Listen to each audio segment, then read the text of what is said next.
Harrison, Delpit coming back, Redwine. He's been working with John Johnson as the starting safety next to John Johnson. That's invaluable experience, and maybe it's a chance for him to push his way back onto this roster again this year. You know, Nathan, I told you this. I was watching last year's Browns-Jaguars game last night, you know, kind of identifying some of the Jaguars maybe that we'll see on Saturday night. And Ronnie Harrison, he got hurt on the first play right away of the game. Yes, and that meant here a lot he was to him. coming back to the team that traded him to the Browns. First play. Yeah. First, and that was a run play in the middle, collarbone. collarbone. He was holding the collarbone, right. And that was it. That was where we got a little tense at the end there. We dialed up, a third down screen, and Batonio got the block, and we picked up the first down. And That's right, yeah. Good night, Irene. Thanks for coming.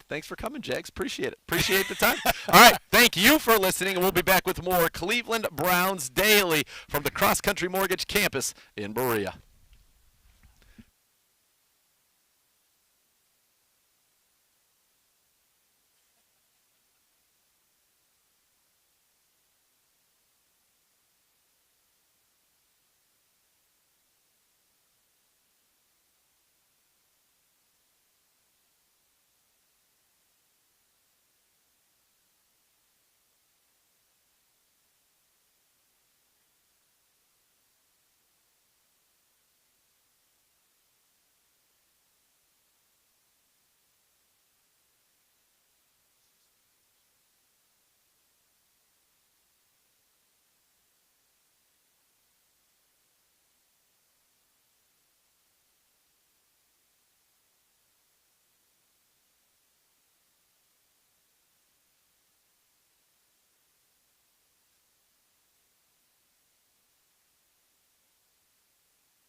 Catch Browns Live, presented by Cross Country Mortgage throughout the 2021 training camp. Ken Carman and I bring you all the action analysis and exclusive player and coach interviews live from practice.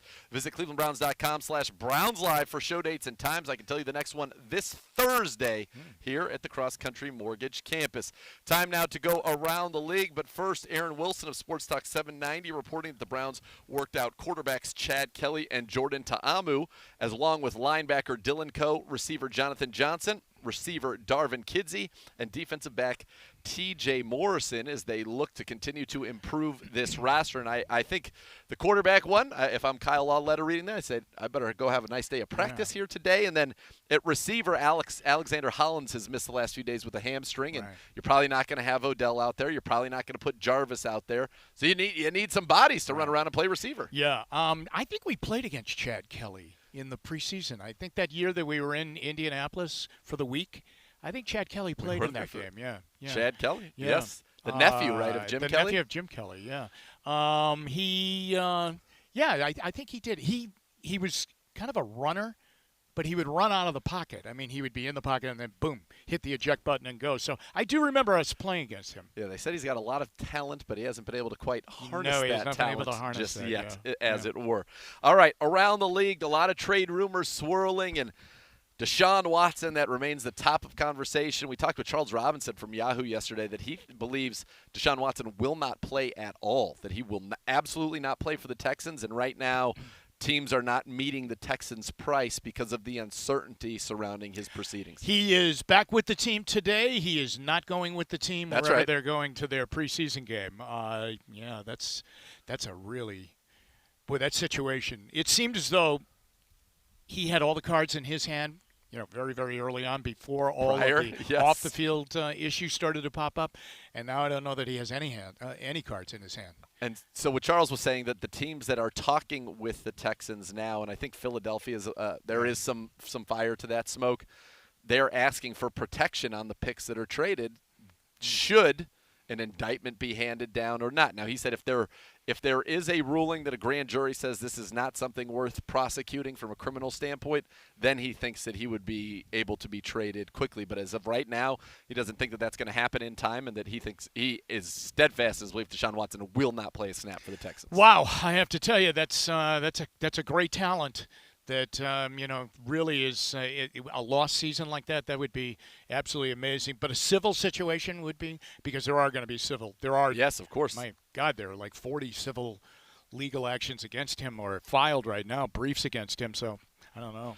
It's a very wild, unprecedented situation. Another situation that's becoming, I'd say, rather interesting down in New Orleans with Michael Thomas and the Saints, where people have suggested that the Saints urged Thomas to play hurt so that for Drew Brees' last season, he liked to tweet to that effect, and that now they're complaining he didn't get surgery in time when they were the ones telling him not to have surgery. You heard a public comment from Sean Payton saying, yeah, he should have done this a while ago. It sounds like there is a great deal of distrust from the player to the organization, and the organization doesn't seem pleased with the player either. But to trade him, I was reading something today. I think it would cost them $25 million against the cap to trade him, which makes it feel prohibitive. They mentioned Urban Meyer and his connection with Michael Thomas, through the Ohio State era. Sure. And that, like the Tim Tebow situation, and maybe even some of the other situations, the kid from here, Luke Farrell, the tight end, right? That he recruited out of Perry. That maybe Urban would try and bring him over to Jacksonville. But what a tremendous talent. Huh? He is an incredible talent. Would that be kind of a scenario where New Orleans knows what they are right now with Brees, moving on and obviously to NBC and retiring, and where what they would be right now and what they might be in the near future? I think they still think they're going to be competitive if you read the stuff coming out of New Orleans. So it would be shocking to me. Now, the interesting part of it is they do need a cornerback. If we're going to just play complete fantasy scenario with the Jacksonville Jaguars, who have put their cornerback that was drafted in the first round a year ago reportedly on the block, which is kind of a red flag because you don't do that very often. Right, that's fast. But perhaps there's something could be done there. Maybe Shad Khan's willing to pay some of the bonus money that would be owed Michael Thomas to alleviate the dead cap responsibility for the Saints to try to facilitate such a deal. I don't know. It doesn't seem like it is getting better anytime soon. It feels rather contentious. Boy, isn't it amazing now there are like really 3, 4, 5 of these kind of scenarios. I mean, maybe we're out of the Green Bay one. Seems like it has calmed down there. But there's all these kind of brush fires around the NFL with big-name players. Right, which is something that I think And again, none of that is here. None of it's here. Boring in all the right ways here at the Cross Country Mortgage Campus. Boring good. All right, we'll take a break. When we come back, head coach Kevin Stefanski will be at the podium, perhaps shedding a little light on what to expect this week, the status of some of our players, and perhaps even what we can expect Saturday night in Jacksonville.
All right, we are back about an hour away from the Browns training camp practice today here at the Cross Country Mortgage Campus. Nathan Zegura and Jim Donovan. Head coach Kevin Stefanski will be at the podium shortly getting ready for the Browns and the Jags. And let's get it to the head coach right now.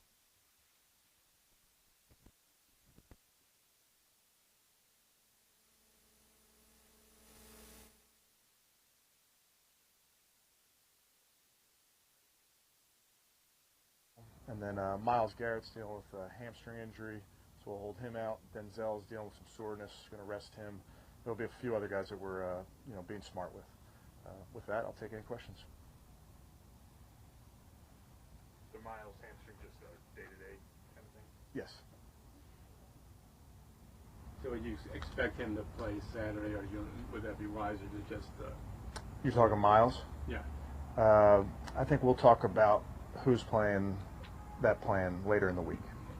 Hey, Kevin, Craig Newsom was saying he has, especially going against the wide receivers you guys have, humbling moments every day. What have you been impressed about with him though so far?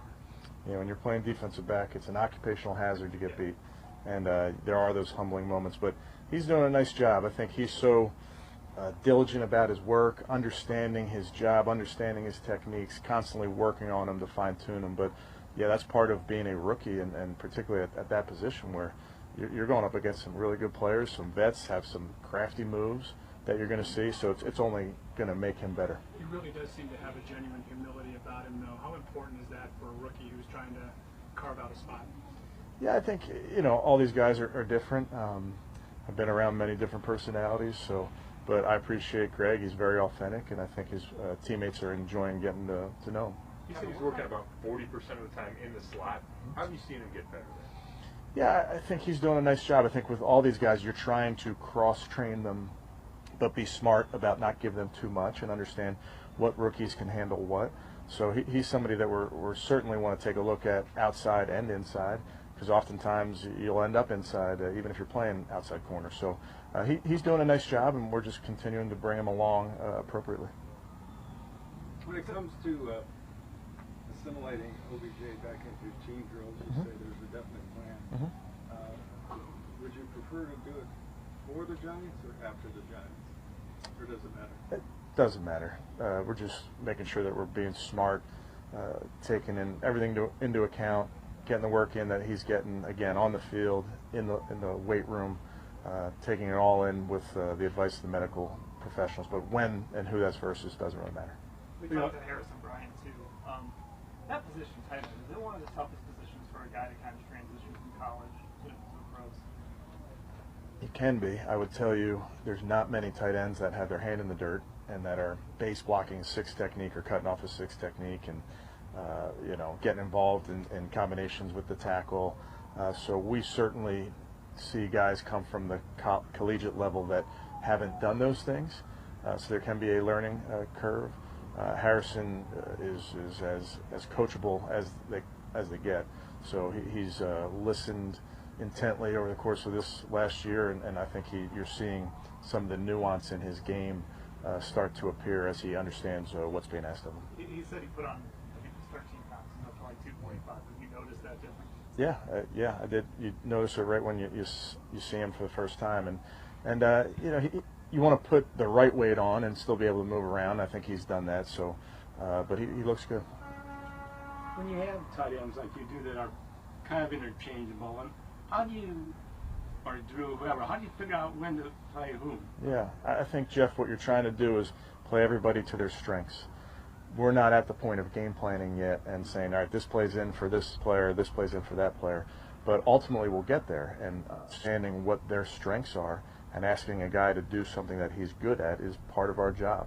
And, I think we have a year plus with our tight ends understanding what each one of those guys do, and they complement each other, and they feed off of each other. They really push each other and compete. So I think that's part of our job, I'd tell you, Jeff, as you get to game planning, to making sure that you're specific about where you're putting each guy. You mentioned you're not at that game planning stop yet, just since this is the first preseason that we're around you. Do you do any of that in the preseason philosophically, or are you one of those that just wait till the regular season? Yeah, it's all part of the process. It's all part of the evaluation, but you don't want the guys to be thinking when they're playing. Similar to being out in the practice field, you want them just to play and react and go. So we'll spend a little bit of time on our next 2 opponents. We'll treat Atlanta like a game week in terms of schedule, but it's not like we're going to be doing everything in our power to game plan like crazy. But just want the guys to get acclimated back to that regular season schedule. Kevin, kind of off that, obviously preseason's good for the players, but also for the coaches, just to how you guys do things. Is there something that you really are looking forward to doing this preseason that you didn't get a chance to do last year? No, not really. I think what we had to do last year, going down to the stadium and go through our pregame warm-ups. That was one thing that you had to do, because you don't want to show up to week 1 and the guys were asking how do you warm up. So it'll just be 3 dress rehearsals, if you will, to get used to those type of things. Will Van Pelt call one of the games exclusively? No, I think Alex will call some of it. I might have some of the other coaches call it too, get them some reps of calling some plays. I think that's kind of an important part of development as well. But we're working through all that right now. There was a little report. I know you teams work out guys every week. Yeah. The 2 of them were quarterbacks. Mm-hmm. Do you want to get a developmental quarterback into your system for practice squad purpose? I think AB and the guys do a great job of keeping tabs of who's out there, Tony, but specifically to say we have to get a developmental guy in there, it's really just making sure we keep tabs on a bunch of guys. Greg calls Jarvis one of the best route runners in the league. Do you agree with that, and what makes him so good at that? Yeah, I do agree with that. I think there's a lot of things. I think, first of all, he's so competitive. And when the ball is in the air, he goes and gets it, and just his hands are so strong. I mean, he had a play in the stadium the other night that I'm thinking about. He had a play over here on a shallow cross where Troy Hill's all over him, and he just snatches that ball. So he's just a very competitive catcher of the football. He has a savviness to him. He makes very hard cuts, can come in and out of his breaks, but just that competitive nature, I think, is what really defines him. On the play calling duties, would you give a guy like a half, a quarter, or are you still kind of working through that? We're working through it. Yeah, I think AVP has done it. Obviously, he's done it previously in his career. But there are certain guys that I want them to know what it feels like to call plays. So maybe in the second to last series of the fourth quarter, let somebody get some reps of doing that. Have you ever done that before, or been a part of that, where it's not just the coach? I've never done it, Nate, but I know of other teams that have done it. I think it's really smart. What can you say? Why is it really smart? Because just getting guys reps. I think just developing the coaches and I tell the story of my first time calling plays was my first time calling plays. So I'm worried about how to press the button and send the play in when if I couldn't figure that out, we were in bigger problems than previously thought. So, but I just want those guys to go through that experience. I know staff's vaccinated, but is the idea of COVID playing and getting everybody ready because of what you went through last year? It doesn't. Okay. It doesn't. Were you nervous the first time? Preseason game? In a regular season game. Were you nervous? Or really? Yeah, very nervous, Jeff. Yes. you would be too. I would be. Yes. So obviously you wish you'd had it sooner. I mean, like you're giving these guys. Yeah, I think so. Yeah, I don't think it's respectfully. I don't think it's that big a deal. I just think it's good for guys to get a reps at it. And this is more about their development than say like a contingency. Yes. Yes. So did the play you called, your first play, work? Yes, it did. Yeah. Found the digs? No, it was a run, if I'm not mistaken. I don't think so. I can't remember, actually. Hey, Kevin, what's Malik Jackson bringing to you guys right now? Leadership. I think he's been outstanding in the meeting rooms, on the practice field. I think he's a really nice schematic fit. He comes off the ball. He's aggressive. He's long. He's done a nice job. And when somebody who's able to come in to a new team and kind of give it instant leadership, I would think you consider that valuable. And do you think that it can help the defense gel quicker when you have guys like that? When you got all the new faces, but you have leaders. Yeah, and I think there's certainly, you look at our defense and Myles Garrett, obviously, but to bring in Malik, Anthony, John Johnson, all at 3 different levels, throw Troy Hill in the mix. I mean, guys that are not afraid to take leadership roles on, I think is important when you're talking about a defense gelling, a team gelling. Kevin, it's been Porter Gustin usually when in defensive end when you've sat the other guys. Now that Myles is out, will anybody else rotate in with the starters? I think they'll rotate a lot of those guys, Zach, and I think it's reps. There's no jobs that are nailed down. We got to see a lot of guys, so we'll wave them in. Along the lines of the defensive line, for a player like Jordan Elliott, what does that year 2 week look like for him?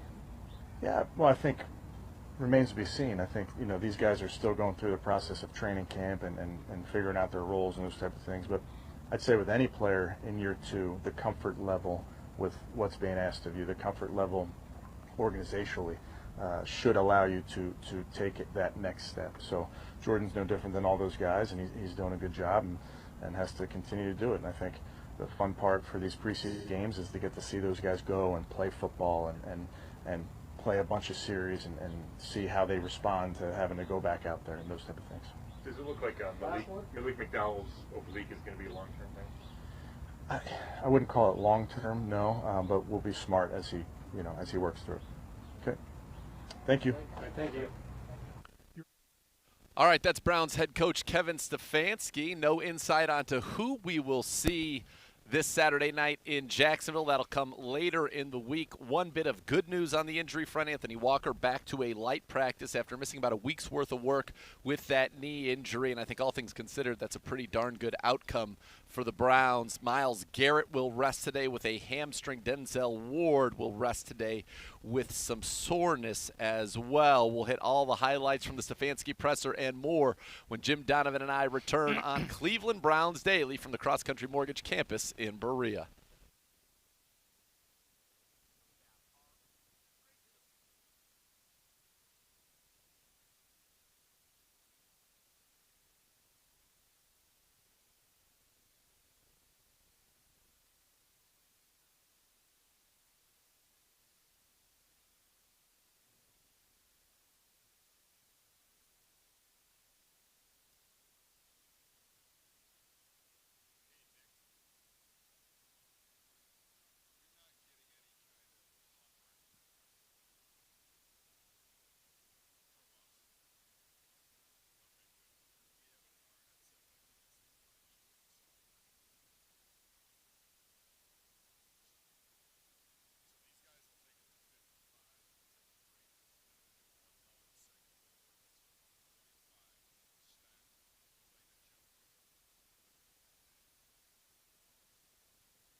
Welcome back to Cleveland Browns Daily at the Cross Country Mortgage Campus in Berea. Nathan Zegura, Jim Donovan, the voice of the Cleveland Browns. We are field side. We're starting to see the setup get together here. In about 45 minutes, the Browns practice will be underway. Jim, head coach Kevin Stefanski just at the podium, and as we suspected, delayed making any firm statements about who will or who will not play on Saturday. But my guess is the Browns, anybody who's even remotely sniffing an injury designation will not participate, especially if there's somebody we're expecting like Miles or Denzel. Yeah, I think the list of those that will not play might be pretty lengthy. So, what's fascinating about Kevin Stefanski, one of the many things, but he is so giving to these guys on his staff. And he talked about probably everyone's going to get an opportunity at some point to call plays. He talked about when he first got the opportunity to call plays, and he was so nervous he didn't know if he had the right mechanism, hitting the right button to get the play in. But I think that's pretty cool. But I even think in games, Nathan, and you're down on the sideline, you can see it, I think that he takes counsel from guys on his staff during a game. He's in charge, but he's open-minded, and he listens to people.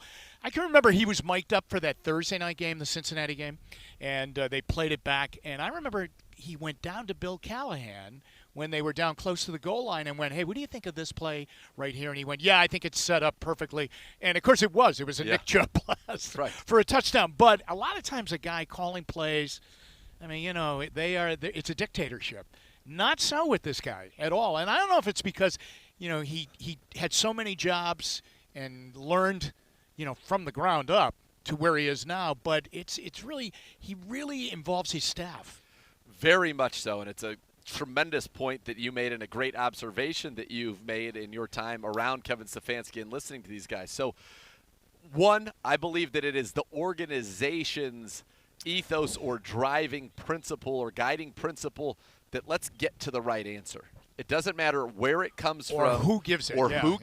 Right. Let's get to the right answer. And that's something that you hear Paul DePodesta talk about, you hear Andrew Berry talk about, and you look at Andrew Berry's staff now. Multiple former GMs are on that scouting staff. A lot of voices in the room. Ultimately, he's going to make the decision, but he is willing to listen to and talk to a bunch of different guys about the process and about what they are going to do, how they get there. In the coaching staff, it's the exact same way. Chad O'Shea has called plays in the NFL. Alex Van Pelt's called plays in the NFL. Bill Callahan has been a head coach and called plays in the NFL. And this offense is a collaboration. Mm-hmm. It is not a Kevin Stefanski offense. In fact, he says it's a Cleveland Browns offense. And whenever you talk to Chad O'Shea about this, he lights up because he says it's the humility to be willing to. He doesn't have to do any of this. And he wants to. But if you look at some of the run concepts a year ago, a lot of those were straight from Bill Callahan. A lot of the trick plays were straight from Chad O'Shea with New England through Miami to here. Some of the waggle concepts and the quarterback concepts in the play action weren't just the straight boots, were from Alex Van Pelt's time in Green Bay with Aaron Rodgers. And so what you had was a group coming together, and Stump giving input, Drew Petzing as well, coming together and producing the best game plan. And I will tell you that when you point out that that's rare, it is. It is rare. These other guys have been on a lot of staffs and successful staffs. It is not typically that way. There is a great NFL Films documentary. It was about the Patriots, and it was called Do Your Job. That's right. Okay, and Chad O'Shea is featured a lot in that. And it goes back to one practice on a cold day in Foxborough, miserable day, and they realized Julian Edelman was a quarterback at Kent State. So they said, hey, let's put the play in where he throws a pass. He's in the slot. They throw the ball out to him, and he throws a pass. And they didn't complete it in practice. They ran it a couple of times, and they are in trouble in the playoffs against the Ravens in Foxborough. They are really in trouble, and they need a big play. And they pull and they go to Chad O'Shea, and Belichick says, "Is this ready?" And he goes, "Yeah, it's ready." Yeah. They go in, and Edelman hits the pass that changes the momentum of the game. And I think the great coaches, and, Bill Belichick certainly is at the top of the list, they do that. They extract it out of these guys. These guys are just not there to handle their position guys and don't say a word.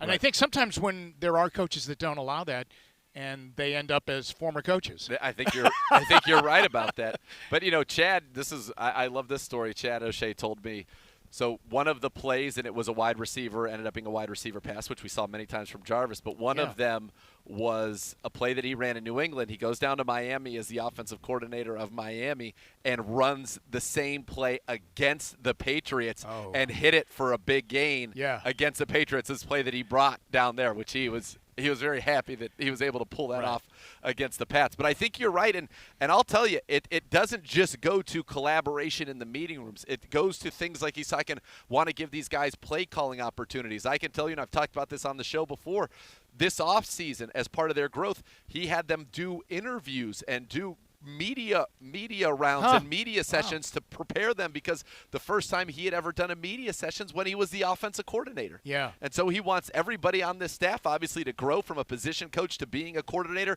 And I'm talking all the way down to the quality control guys. In case you get to be a position coach and you get to be out there, his attention to detail and his desire for their growth and their development, I think is stunning. By the way, I look out to my right again, and Drew Forbes, he is the lock of training camp, folks. If you can find the proverbial window where they let you say who's out here, top 3 for sure, but he's been first 2 of the last 3 days. Drew Forbes is the one that you want to sign up for. Today, your top 3, Drew Forbes, Colby Gossett, and the Scottish Hammer, a new entrant to the podium for the top 3 guys out here, first 3 out at training camp. Hey, Nathan, did you notice Sunday when Gillen had his period of punting? Now, he boomed the ball like he normally does. But then he went through a bunch of experimental spins and drops on his punts. It was really fun watching him. And at least on Sunday afternoon, some of them were very effective. Yeah, he had a couple coffin corners. He had some helicopters out there. Yeah. He had some that were, like a kickoff going end over end. But that's one of the things that they've worked on. And I think, you remember the days of Britton Cole, our good friend here, and he said like 13 different punts or whatever it was, and the Hammer was like, yeah, really, I got one punt, and now he's refined his game, and you have that power, and now sometimes it's the finesse and the skill, but they've been working a lot out here on his directional punting, and he has gotten very good at putting the ball inside the red lines, as you see here, which are for the secondary normally, but he's done a good job putting the ball between that, what would you call that, maybe a 10-yard window 10 yards, between the red line and the sideline, and that's something they've really worked on. It's been a point of emphasis. And look, when you're a team like the Browns are, that could be the difference. One time you pin them back and you turn that into a touchdown, or you turn it into a quick 3 for the offense. Those are the little things, the field position games, that become critical in these tight games against good teams. Yeah, you go back to that period of time last year where we had the awful weather in Cleveland. Nobody felt it like the players and you. Okay. They had capes. I don't think you did. But anyway, the Philadelphia game. You remember that was a tight game, and he pinned them in one time, and then Vernon got the safety. Yep. Right, because they were hemmed in. That changed the game. Yeah. Yeah, those are the things those are the little things that don't show up, but the work that they're putting in hopefully will yield big fruit for the Cleveland Browns. As you see the Scottish Hammer join out here, Charlie Hewlett coming out. And we will be back. Hour number 2 coming your way. We're going to hear from the Chief, David Njoku, our exclusive one-on-one. Gribbs joining us for a roundtable as well. All coming your way live from the Cross Country Mortgage Campus in Berea on Cleveland Browns Daily.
The players are out in full force here at the Cross Country Mortgage campus. Nathan Zegura, the voice of your Cleveland Browns. Jim Donovan, this is Cleveland Browns Daily. But first, if injuries during childbirth, well, they require experienced counsel. Call the lawyers at Elk & Elk for a clear answer as to what happened during your child's birth. Elk & Elk, proud partner of the Cleveland Browns. Call 1-800-ELK, Ohio, 1-800-ELK-OHIO.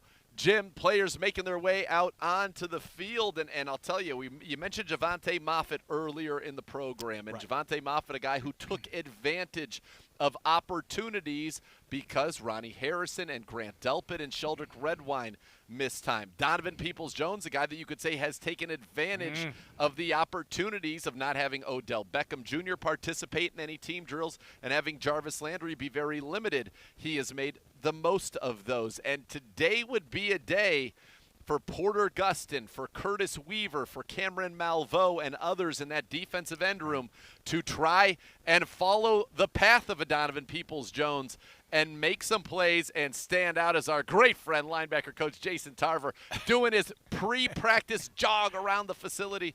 But this is a day where you can really make a statement. You're going to get opportunity to work with the ones opposite Jadeveon Clowney as we see Porter Gustin jogging towards us, and he's the one with the most experience with the team. Last year didn't get to the quarterback but made some nice plays. But for he and for Weaver, this could be a moving day. Yeah, it can, and it is so important to have a good practice. If you have a bad practice and if you have a great practice, it is certainly scrutinized by this coaching staff. And when they give it, practices are very, very important here. Reps. You can hear the coach talk about reps. So important. You know, they're precious to guys like that. And with Myles Garrett being out right now, you know, getting the day off with some kind of a hamstring issue, Takk McKinley still not here. Whatever's going on there, we continue to wonder there. The door is open, and someone's going to have to go through it anyway, possibly. But the door is open for somebody at that position, at defensive end, to get some extensive, very important playing time that could lead to a spot. It could, and I think that if Takk McKinley were here, you know without question who your top three defensive ends are. And so there was going to be a battle for number 4. Now, you know, we don't know when we'll see Takk again, and I can tell you that everybody in the organization I've talked to said Takk is doing everything he can to be back here, dealing with some personal issues, and the team is certainly waiting with open arms for his return. But Gribbs joining us now, Andrew Gribble, senior staff writer for ClevelandBrowns.com. We were talking about how Javonte Moffitt has taken advantage of some of the opportunities with the safeties being down, and that today's a day for those defensive ends. No Myles Garrett, no Takk McKinley. Who wants to step up and say, I'm the next guy, whether it's a Gustin, whether it's a Weaver, a Malveaux, Romeo McKnight, Joe Jackson. These are the guys that have a chance today to really make a statement. Yeah, and I think with a guy like Malveaux is particularly intriguing to me because you remember he came up and he was on the practice squad for a while, but he was activated over some other players at that position, so they clearly like something about him. I think he looks good, looks like a natural defensive end at that position, and for these guys, I think the competition to get on the roster is one thing, and then you want to compete to get on the roster and then compete to get to the day after the roster's finalized because, you know, this is a preseason. You're going to get a look at a lot of guys around the league as well, and I think that's always the competition that's going on. So this is a huge opportunity. Boy, as a visual, I would say this. Porter Gustin's got his game face on today. He looks very, very serious he did look getting very ready. Serious. He seems to either be listening to us about how important the practice is or he realizes the numbers game and the opportunity that is in front of him today because it looks like a Sunday afternoon at about 1:45 on his face. And he's a guy that has made the most of every opportunity that's come his way since he got here. I mean, you remember the Dolphins game, that first time he was out there in 2019. He always seems to be around the ball in the games and everything like that, and it's harder to see that on the practice field. I think when it's not live for these DNs, the only times you're seeing them is when Myles completely wrecks a play. You're not really seeing all the other stuff that goes on that the coaches are seeing, and they understand everything else that's gone into it. But again, Porter's been opportunistic every time he's gotten that opportunity, and I would expect the same again. I mean, he's continued to ascend as a player like that. Yeah, and I think you'll get a chance to see Porter work opposite Clowney. I think he'll get the first crack at it. it. So far, it's been, for example, at the Orange and Brown, the second team was Porter and Curtis Weaver. And I would imagine down in Jacksonville, there's a good chance those are your starting defensive ends, and they say, let's go ahead and see who makes the most plays here and put a little head-to-head competition with those two on the field. See, this is what you missed last year in the Didn't get any preseason. of it. The guys, like these kind of opportunities never surfaced for these guys that are fighting for roster spots. That had to be a very eerie feeling. Yeah. When you were a player that came in here and you were undrafted and you were coming in here trying to open somebody's eyes up. First of all, it was so condensed. And then second of all, there was very little wiggle room. I mean, you'd really have to take a real pass at somebody if you were going to commit to somebody off of what was able to be done in the preseason. But you're right. It had to be an eerie feeling like, hey, I'm not going to get the opportunity. Yeah. Think of all the players who have made this team in the past for stuff they've done in these preseason games. Of course. Come on. The story of Crow. I was that's the biggest one. I mean, rips off that run against Chicago right onto yeah. the roster and ends up leading the team in rushing that year. And we would not. I can tell you with 100% certainty they were going to try to sneak him through the practice squad, and instead, can't do that anymore. You got to play. You got to feel like if you're a guy, if you're the leader in the clubhouse. It's nice not to have any of these games, but when you're the guy that's trying to open eyes, I mean, one of the guys who had a great career in the NFL, not a Brown, but Victor Cruz. With no preseason, does Victor Cruz ever even play it down in the National Football League? Yeah. These are huge opportunities. Josh Cribbs really took full advantage of an opportunity and cashed in on it, and they could not keep him off the roster. He was such a great player on special teams first, and then the incorporation of him into the offense and whatever else they wanted to do with him. But he really was one of those players. You talk about Crowell, but, I mean, imagine Cribbs coming out of Kent State. And really was kind of like a tryout player. They came in and opened up the eyes there, and look at the career he had. And it took those 4 preseason games. And I remember a player like even not as big of a name, but a guy like a Derek Willis impressed them a lot with what he was doing on special teams, with the way he was chasing people down on special teams, and he found his way probably just getting himself into the practice squad and then giving himself that opportunity to make one of the biggest plays of 2018 out there. Yeah, I think of, when we were doing Browns Live last year with Josh Cribbs, he noted, they said, in this scenario, I don't think I have an NFL career. And I'll even, a guy that, there wasn't even, not only was it hard for those guys to say, it's going to be difficult for me to make my team, you don't get to put that tape out there for the rest of the NFL to say, I'll take a shot on you. A guy, for example, Donovan Olumba had an excellent training camp here, doesn't make the Browns team, doesn't end up anywhere. Now, if he had played the way he did on these fields in 4 preseason games, there's a good chance maybe he's in the National Football League somewhere, and that's kind of the fine line. That's how it works out. But this year you're going to get those opportunities, and I think that's one of the exciting things about what we're going to see Saturday night. Number one, we're not interested to see, hey, how does our new quarterback look or our new coach look? It's let's see some of the competitions for the guys that are going to fill out depth that, at some point we're probably going to have to rely on in a critical moment and see if they can come through. Porter Gustin had the interception, right, in the playoff win over Pittsburgh, a diving catch after a batted ball. I want to say it was Vincent Taylor maybe got his mid up, just as Kevin Stefanski had foreseen in a dream the night before the game. So it's those things that show up and end up making big differences for the Cleveland Browns. All right, let's get into a little bit of a round table. And, Jim, I'll start with you. Which player improved their stock the most after Sunday's practice at First Energy? I thought Demetric Felton did a lot of really cool things. He is cool. I just like him. I really kind of saw what they see in him. Because when you read about him, even after the Browns selected him, there was always this discussion, and it always wasn't in the best light. Is he a receiver? Is he a running back? I mean, is he good enough to really be either one? And I thought he was exceptional on Sunday. I could see the magic that he could bring in, and with these offensive minds, running this offense, I could see where they would take a look at that kind of a player and say, yeah, we can do a lot of fun things with him. I thought he improved his chances. I'm going with Harrison Bryant. I thought he had a really good day, and it was more of like I don't know if it's a stock up because I think all 3 of those tight ends are going to be utilized throughout the season, but it was more of a reminder of maybe last year's training camp when he couldn't be stopped and was making just a number of plays. I thought the first touchdown catch he had was exceptional. I thought he went above and grabbed it over Richard LeCounte's head. I mean, that was a true NFL tight end catch where you're using the size, using your height, and I think that that gives you just another weapon around the goal line, which is an area he was very good at last year as well. And just as I look out to my right, I see that the Chief, David Njoku, will not be practicing today. He's got a bucket hat on, perhaps getting a veteran day's rest. Ronnie Harrison also will not practice today. I see him in the bucket hat. Anthony Schwartz in shorts as well. So a day for Harrison Bryant to maybe build on the momentum from the orange and brown practice. You mentioned Demetric Felton, rookie that stood out the most. Felton, I'm guessing, would be, if he stood out for the whole roster, he'll stand out as a rookie. But anybody else, Jim? Yeah, I definitely watched Jeremiah Owusu-Koramoah the other day. Yeah. And he gets from point A to point B, and In no a matter hurry.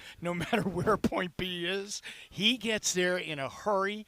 And I also saw him really constantly talking with like Malcolm Smith or the linebackers about, positioning pre-snap.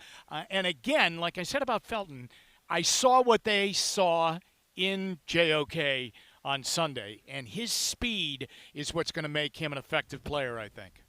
Well, I think it goes without saying Greg Newsome continues to be exceptional, but I'm throwing out I think that a guy that keeps standing out to me is Tommy Togiai. I keep seeing him around the ball, keep seeing him making plays. I think he batted down a pass in that game in the practice on Sunday. I think he is inching his way up in that competition at defensive tackle. I think he's going to be in the mix this year no matter what. I think he looks the part and is playing really solid. And I think you've got now Malik McDowell's dealing with an injury in that area. You wonder how much playing time are some of these guys going to get in the preseason. I think Tommy Togiai's got a big opportunity Saturday as well. And he's been dominant in one-on-one situations. His speed and his quickness on full display. And I think that the four defensive tackles have kind of separated themselves, much like we thought maybe they would with Andrew Billings, Malik Jackson, Jordan Elliott, and Tommy Togiai.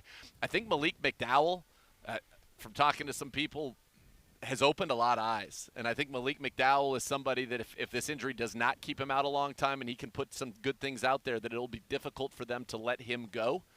Marvin Wilson, they like what they've seen there, but I think he's a guy who could be perhaps destined more for the practice squad at this point. And then you got, Damian Square has been exactly what they expected, a completely reliable veteran who's somehow managed to stay in this league, not somehow, but who has managed to stay in this league for 9 seasons. Boy, you're right about that. I mean, he has been around a long time, 9 seasons. I mean, you're right.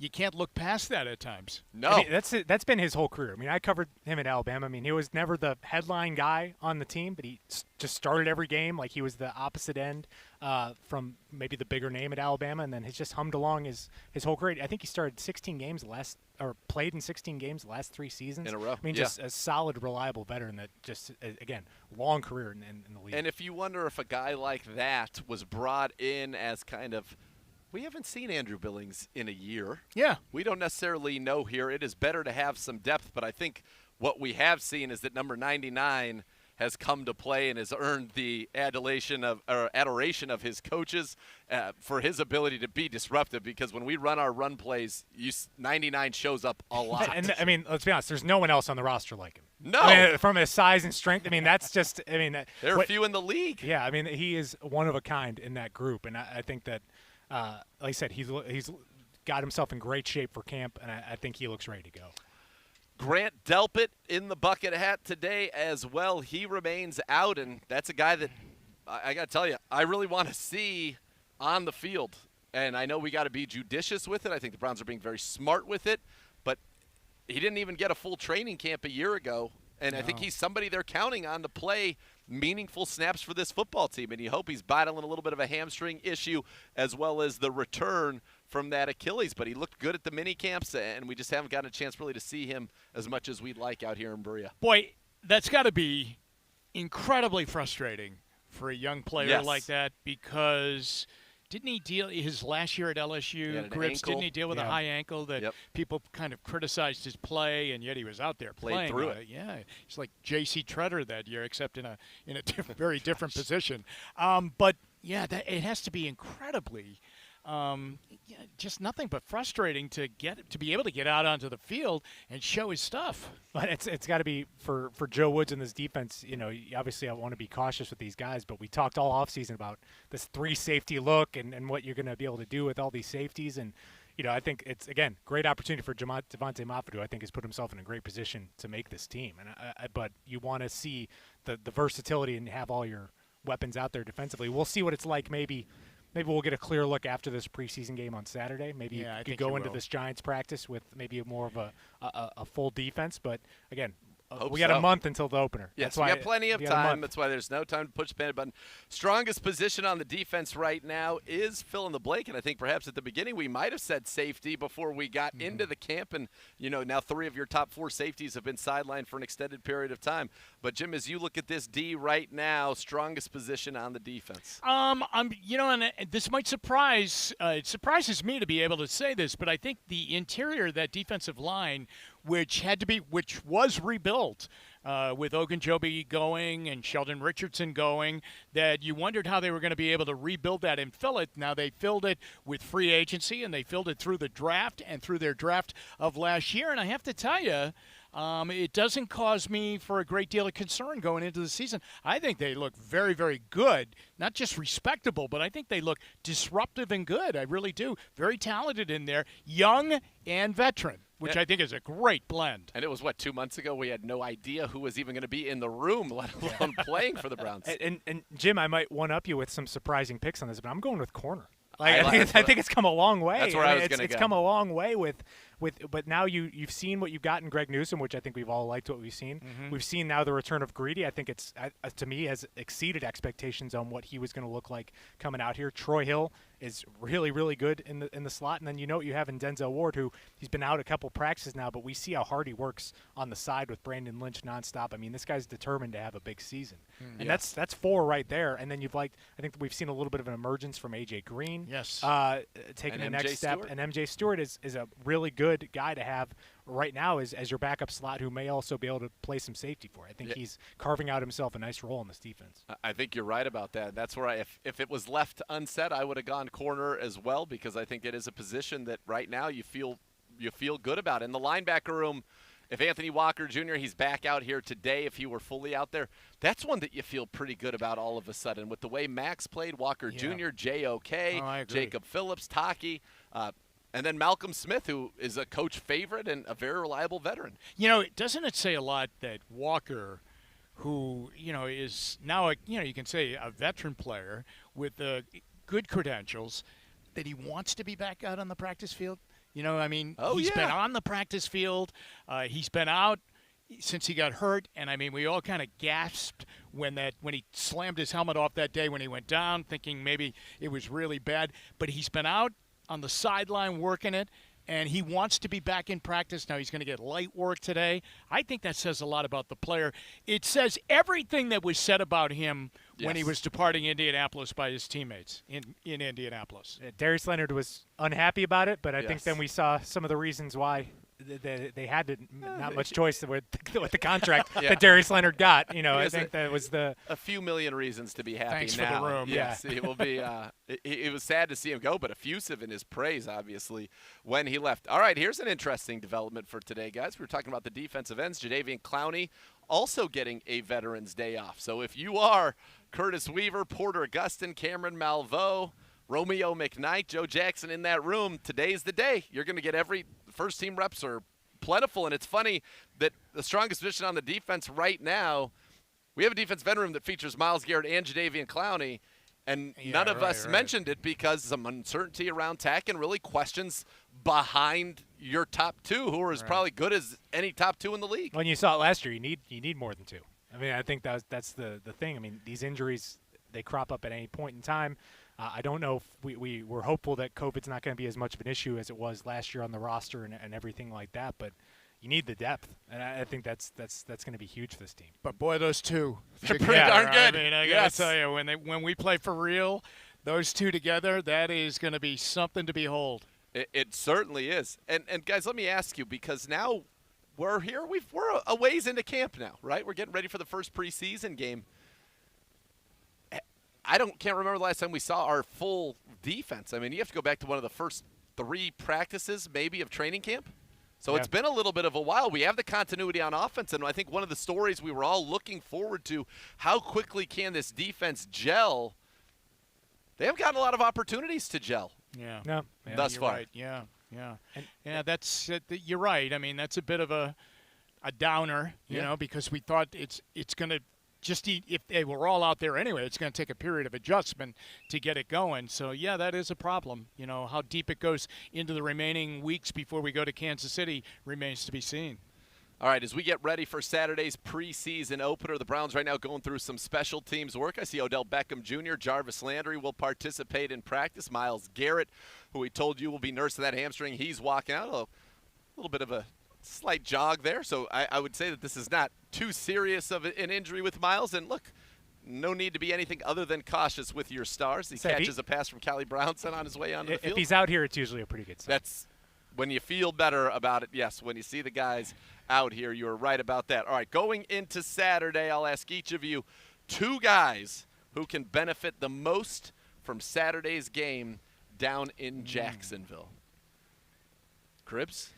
I'll go first. I'll throw out Greedy Williams first off. I don't know what the level of playing time he'll get out there, but I think that any playing time for him in an environment after missing an entire season, it's going to be huge for him. I think he's been on a really good trajectory. And I think that he will benefit greatly. And I'll throw out another one on defense. I think JOK could really benefit from this opportunity. I love that guy. It was funny. Gibbs will appreciate this. Someone asked me today on Twitter why we didn't ask Jeremiah Owusu-Koramoah if he ever dreamed that his first NFL game would feature him potentially covering Tim Tebow on the field in Jacksonville. We dropped the ball on that one. You're not Big J journalists, apparently. We asked him about the Clemson connection. I mean, he knows Clemson. He knows those 2 guys, the quarterback and the running back, but didn't ask about the Tebow factor. But I think it's a good opportunity. After missing the first week of practice, I think he had a good week last week.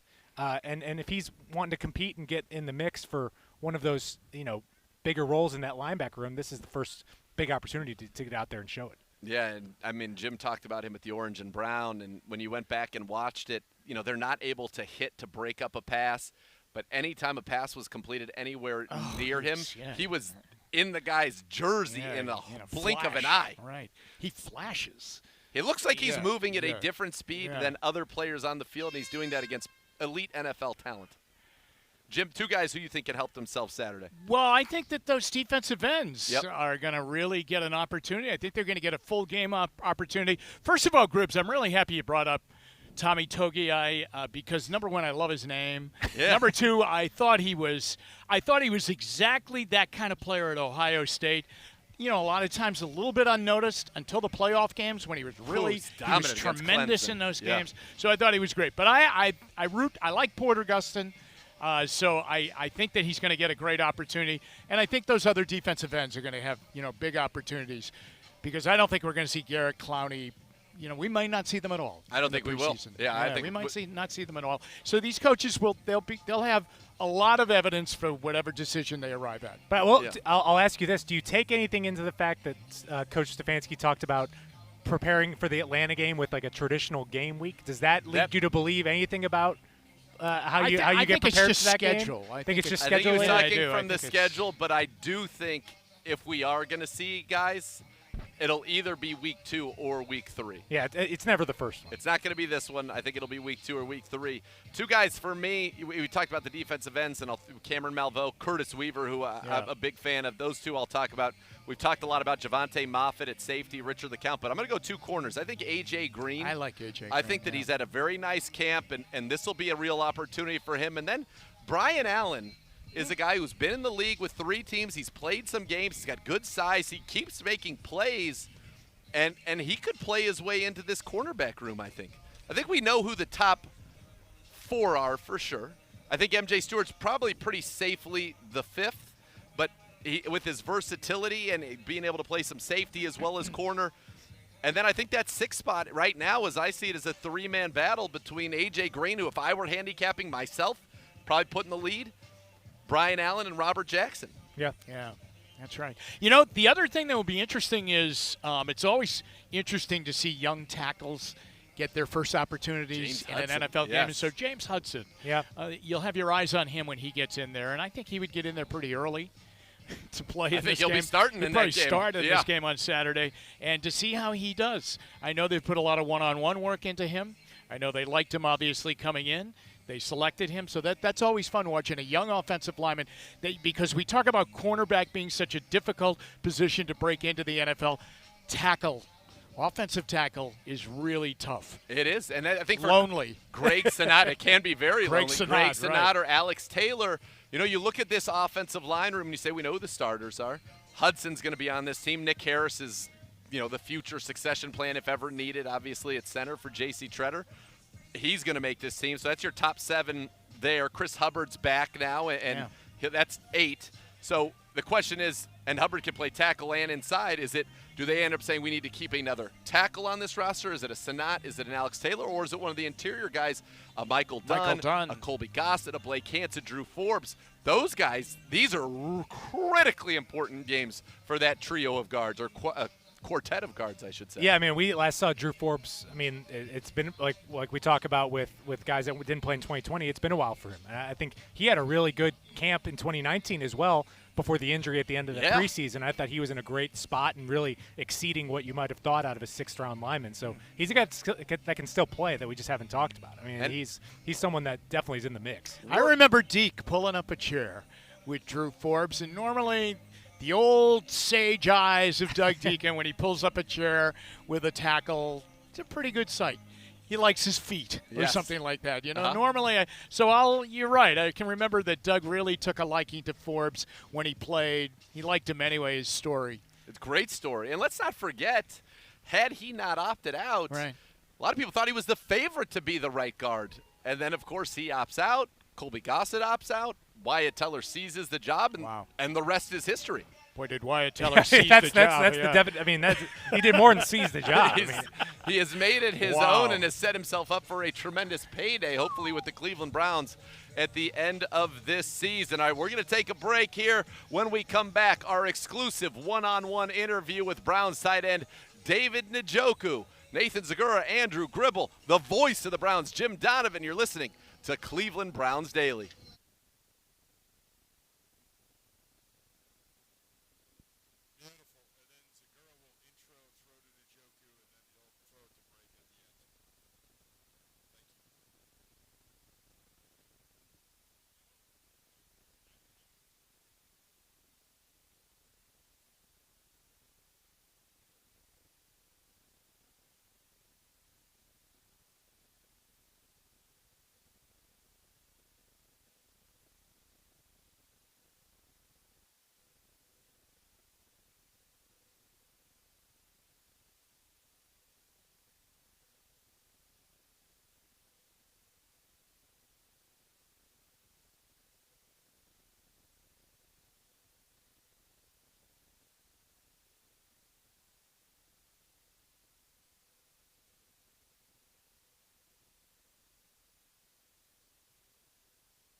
All right, the Browns going through their position-specific drills right now, getting ready to get into the team periods of today's practice here at the Cross Country Mortgage campus. Before today's practice, I had a chance to sit down for our exclusive one-on-one interview with Browns tight end David Njoku. You're down. Joined by a true friend of the show, the man whose autograph adorns our Duke football in the studio, the one and only, the Chief, David Njoku. And Chief, let's just start with this. First Energy Stadium, the most fans that had been there since 2019 at the Orange and Brown practice on Sunday. How nice was it to get back in front of them and to have them out here every day at training camp? It's great. You know, obviously last year we dealt with struggles in the sense of not having fans around as often. So seeing them come out this past weekend was very exciting for us, and we just got to keep it going. You put on a little bit of a show right there. Now, we always know you get into a red zone drill, you got to look for the Chief, and you continue to score those touchdowns. No Chief slams yet, I noticed that, but how good did it feel to kind of get out there and then in those situations have a good period, especially down the red zone where you really have been one of the top players for this team? It felt great. You know, I think our team is looking, we're getting more and more polished every day, so we just got to keep stacking good days and keep it pushing. So you know what the talent is. You know what people are saying about this team on offense. You guys are running it back. And how exciting is it to be a part of this? And, you know, Kareem Hunt said something interesting to me. He said, we know how good we are. We know how good our coaching staff is. So we have the responsibility to put the work in to make sure that we achieve that. Is that kind of a sentiment that you feel in this locker room? Absolutely. You know, we have great talent among every position, you know, so we really just have to focus on the work and just go from there. You know, we're very excited for this year, but at the end of the day, it's one game at a time, just to get it going. Now, a lot of people make a big deal about Baker being in the same offense and the same system for 2 years in a row, which is a big deal. But it's also true for you, too. This is your first opportunity to have the same offense and the same system in your career here with the Cleveland Browns.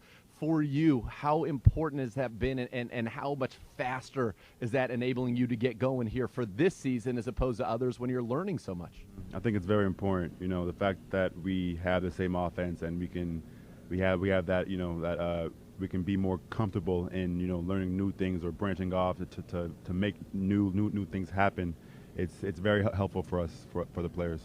So for you personally, I go back to the end of last year, and there was a third down against Pittsburgh in Week 17 where you made a great catch on a high ball. It was a huge one. It was one that you guys kind of had to have to make sure we got to the playoffs. Then you go to the Chiefs game, you lead the tight end room in receiving in that Chiefs game, get a little tight end screen, also a nice seam ball there. Are you feeling like this is an offense that now, okay, you got some confidence at the end of last year, that's something you can really carry into this year? Absolutely. You know, the tight end room as a whole, you know, we have elite athletes there, so we're always pushing each other, you know, trying to bring the best out of each other, you know. So we're like, you know, like I said, we're very excited.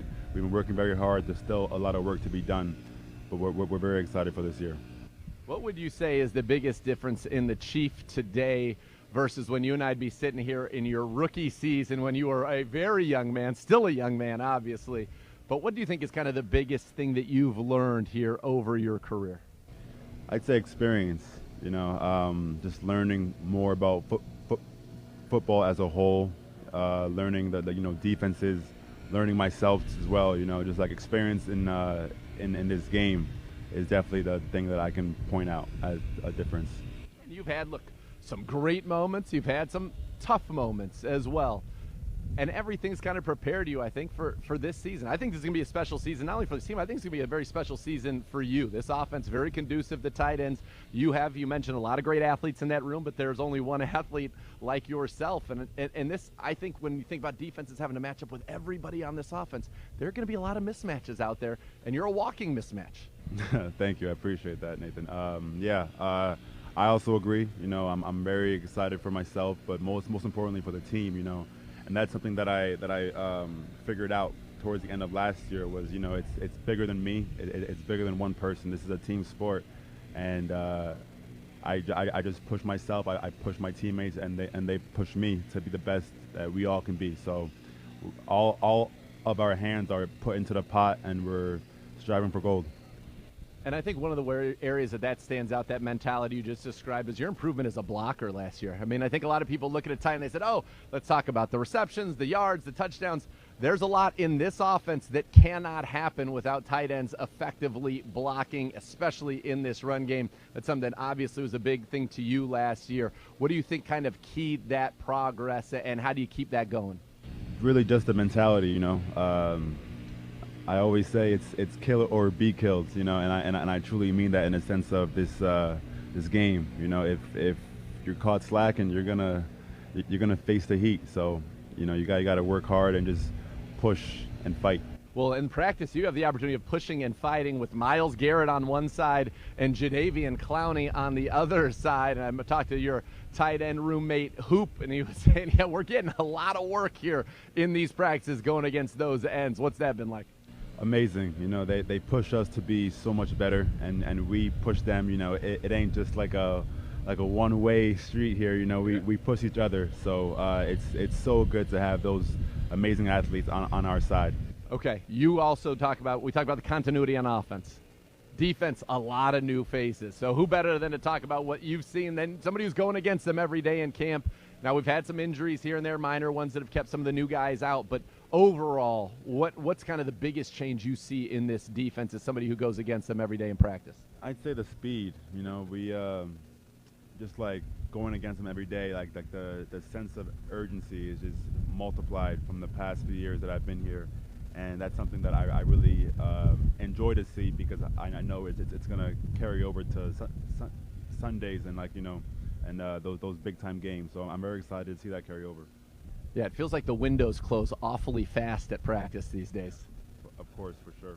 So going back to the end of that season, that confidence that you got, that you felt going forward, how important is that when you just to be in the right frame of mind? This is such a tough game physically. It's a tough game mentally in terms of assignments and reading coverages, but also from, I'd say, a mental standpoint, from a mental health standpoint, feeling good about yourself and feeling good about the team and what you're trying to accomplish. For you, given you've seen a lot of stuff here in your time in Cleveland, how important is that aspect of it to you? Very important. And, you know, at times it helps to fall back on your teammates, because they're going to pick you up as well. And they expect you to pick them up when they get down. So, yeah, very important. As long as you put the team in front, you know, everything will work out great. And we're all excited to see it. I'm excited after that orange and brown practice for September the 19th. That's the home opener, and we're not overlooking September the 12th. And I know we're not even looking over today's practice, right? It's a day at a time, practice at a time, play at a time. That's the mentality here. But just going back to our great fans, what is it going to be like when that stadium is full for the first time for this football team in September? I can't wait. I can't wait. I'm so excited. And I understand, you know, it's one day at a time, but, you know, 30. Look far ahead and see week 1 coming up, week 2 coming up. I cannot wait. We're very excited. All right, Chief. Always a pleasure talking to you. Close it out on this. If there's anything at all you want to say to the fans right now who are listening to this program, you've got a lot of supporters out there amongst the best fans in all of professional sports. What do you want them to hear from the Chief as we get ready to start the preseason and really start the journey to what we're all excited about in 2021? Get your popcorn ready, baby. Let's go. It's time. Let's go, Chief. Always a pleasure. Thank you. Thank you. You got to love that passion there from the Chief, Jim. We had to get a bleep out there. He's so excited. He cannot wait, folks. That's unbridled excitement. That's genuine. It's authentic. It's real. It's raw. That's right. It certainly is. Practice still in the position-specific drills. There is still, however, for your benefit, so much more to come on Cleveland Browns Daily, as the voice of the Browns, Jim Donovan, and I bring you back for our final segment today from the Cross Country Mortgage Campus in Berea.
All right, welcome back to Cleveland Browns Daily here at the Cross Country Mortgage Campus in Berea. Nathan Zegura, the voice of the Cleveland Browns, Jim Donovan. Practice underway now into the team period. Quick notes, Joel Bitonio having the day off. I don't see Chris Hubbard out here, but we are far away, so it's possible that he is out here. But I'll tell you, Michael Dunn, who started that playoff win working at left guard for Joel Bitonio at this time. Defensively, with no Miles and no Jadeveon Clowney, the ends that came out first were Porter Gustin and Cameron Malveaux. So, again, we talked about some opportunities. Javonte Moffitt in there at safety again today. But the Browns back to work after a day off. And I know that last time, Jim, the offensive coaches said a little sloppy after the day off. So, hopefully looking for a crisper day here today. You know, I want to go back to your interview with David Njoku because he's such a fascinating physical project, okay? And we all hope every year he's going to be, A, happy, and B, very productive. And there are these flashes that sometimes when others are having a tough day, he comes through with big, big plays at times. This team doesn't have yet that breakaway tight end. Now, pay-wise, you would think Hooper would have been the guy, but there were times where he faltered, you know, and he had maybe, you know, an off day or something like that, whereas other teams have it. Like Baltimore had a bunch of tight ends, but Mark Andrews was the breakthrough guy. Kelsey is the breakthrough guy in Kansas City. Gronkowski, wherever he is, he's the breakthrough guy. Do they want a breakthrough tight end, or do you think they're happy with the group? Yes, I think that they would like somebody to become a dominant force. The dominant guy. This offense is also one that lends itself nicely to multiple tight ends being on the field together. But I think ideally you want to have one that is your big play tight end, and I think that's the role they envision for the Chief. Because Austin Hooper's much more of a possession, not really a yards after the catch guy, whereas the Chief, and we saw it, big third down catch week 17 against Pittsburgh, leads the tight ends in receiving against the Chiefs in the finale and the playoff loss there. He has an opportunity to be a guy who hits you for 18, 20, 25 yards, whereas that really is there. Harrison Bryant maybe can get there, but that's where his unique athletic ability comes in. See, because if you go back to that great Monday night game, the Ravens and the Browns, when the money was all on the table for that game, they only went to Mark Andrews. I mean, really. I mean, that's who he went to.